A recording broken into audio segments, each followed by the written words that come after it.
Hey guys, in this week's video I want to focus on the TTM squeeze indicator and using it on a weekly chart to help set up swing trades for you. So in this example, this is a trade our members and I took this week. We're actually still in this trade. But basically what we're looking at here is we have a weekly chart. We're going to use an example on the UNG, which is the Nat Gas Fund, United States Natural Gas Fund. And if I just kind of zoom out, you can see that basically the squeeze indicator is kind of a combination of a few things. It's an oscillator. You can see where it kind of goes up and down.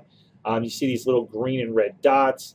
And basically what you're looking for is these the dots to go from green to red and vice versa. So when a stock is in a squeeze, the dot will turn red. And what a squeeze means is basically that stock is consolidating and is sort of getting ready to make a larger move.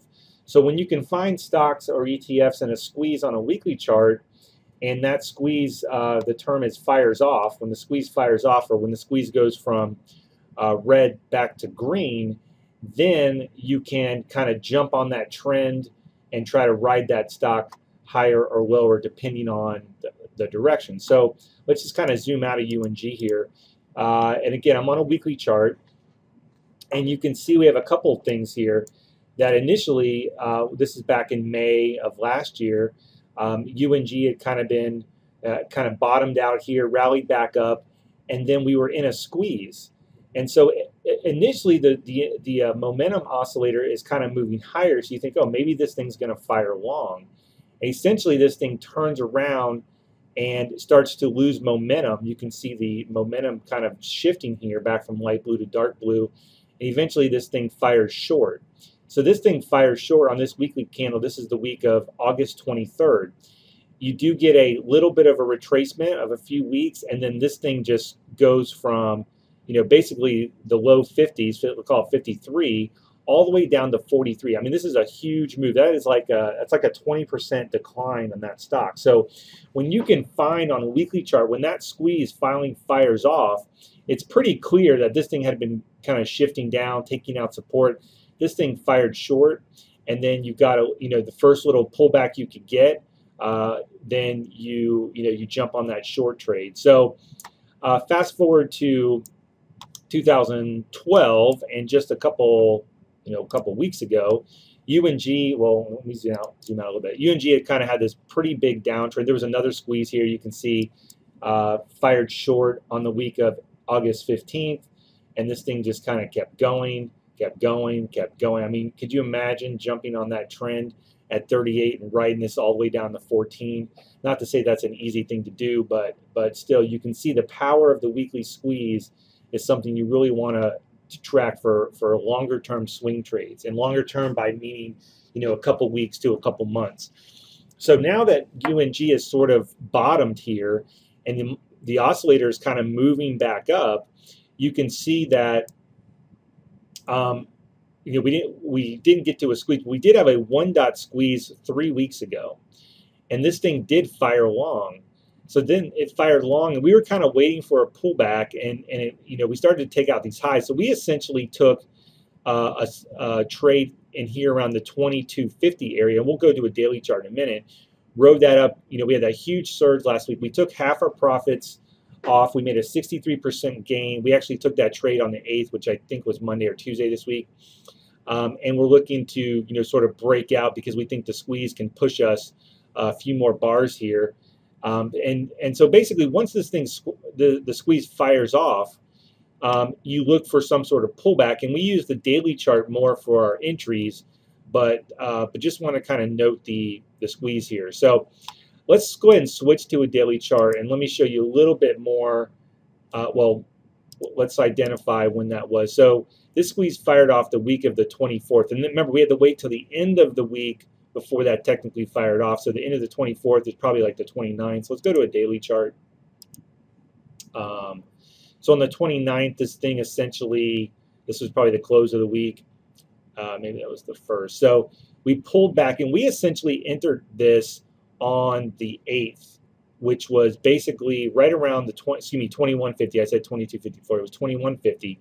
We entered the trade here. We used some of our other tools. You can actually see a daily squeeze fired off here as well. So that was kind of helping you determine that that thing was going to fire along. But essentially, we had a nice little pullback.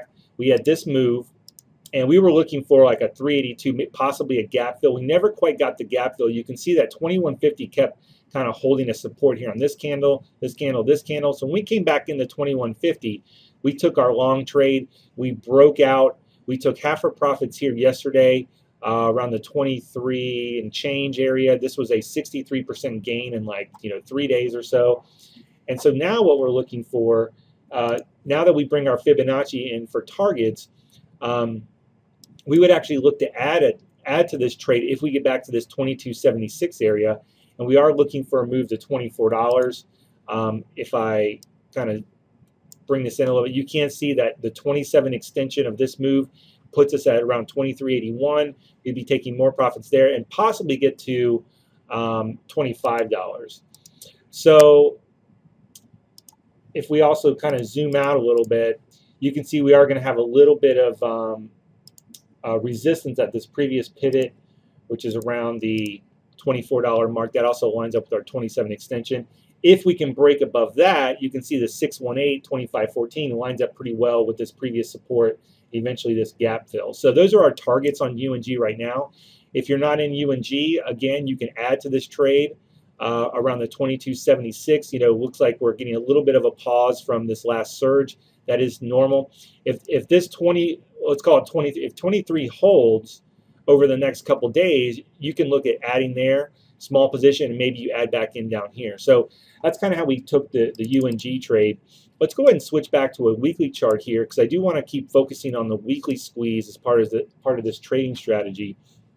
And there's two other stocks that I want to kind of look at that are looking to set up weekly squeezes. And the first one I'm looking at is McDonald's, ticker symbol MCD. I actually took, I'm doing this video, today is Friday, October 12th. It's about 10:30 a.m.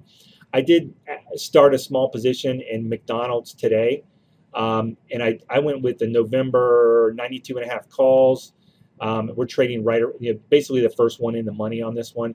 Earnings are actually coming out next week, so I'll need to keep an eye on that. What I'll probably do, if this thing runs up into earnings, I'll probably take some off before earnings and see if earnings can kind of pop us through.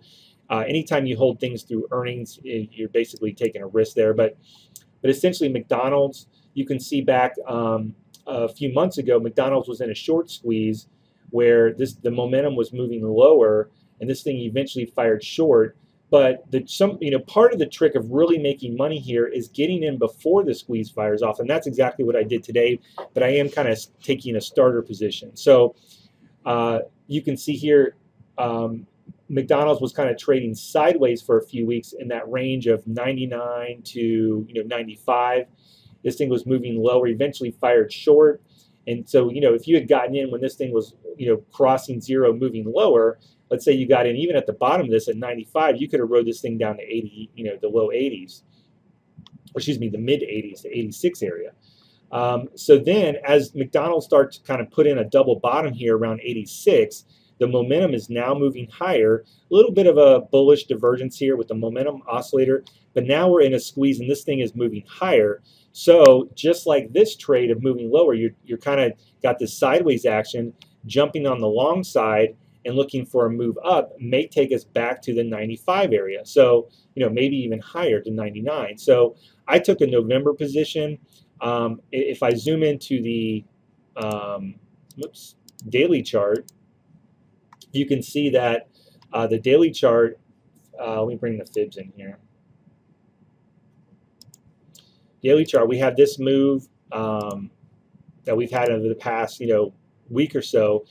Very similar to UNG. You can see the 382, there's going to be support here. This was a gap window. We busted through gap window, got the gap fill, so now we're retreating. So gap window should be support. That lines almost exactly with the 382, which is around 92. I went ahead and took a small position today. I don't have the averages on here, but the 20-day moving average is in this range as well. So essentially what I'm looking for is a break above 93.37, which is that gap fill, and I'm really looking for a move above there. So again, small position until the squeeze officially fires off on the weekly chart. But again, I just wanted to kind of show you the power of the weekly squeeze. The other stock I'm looking at for a potential trade, is something we've been discussing with our members, is SHLD, which is Sears Holding. This is also in a weekly squeeze. It has been for a while. This one's really starting to develop. You can see this is actually in a channel now.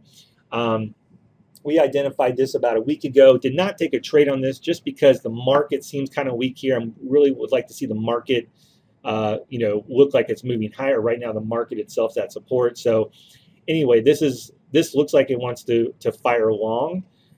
So this thing could take us to the upper part of this channel, which in this case is a move from, we'll call it 60 to 65, 66.